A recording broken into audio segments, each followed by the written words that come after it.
Karibu, mimi naitwa Timothy Kipnusu.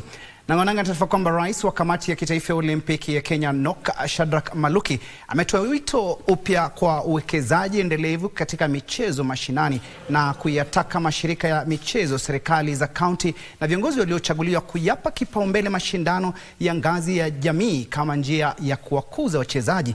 Maluki alikuwa akizungumza wakati wa makala ya 23 ya fainali za kuwania kombe la soka nguna iliyoandaliwa katika uwanja wa shule ya upili ya wavulana ya Migwani, eneo bunge la Mwingi Magharibi, kaunti ya Kitui.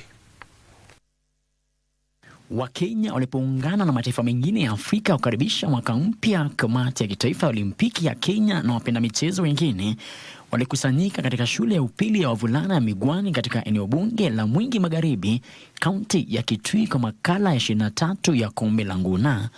Rais wa NOC Shadrack Maluki alisisitiza kwamba mashindano ya michezo kutoka ngazi za chini yaliyopangwa yana jukumu muhimu katika utambuzi na maendeleo ya vipaji, akibainisha kuwa wana michezo wengi wasomi huanza safari zao katika ngazi ya chini.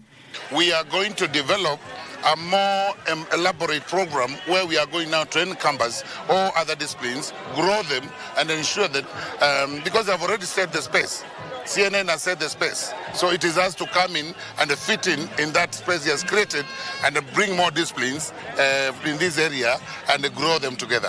It keeps on improving. From last year tumeona watu wameongezeka, na hii mwaka tumeshuhudia 156 teams ambazo zimecompete. Katika fainali ya wanawake, Kairungu Starlets ilitoa tena taji la nguna walioshinda mara ya mwisho mwaka 2022 baada ya kuwashinda Nguni Sirens bao 1-0.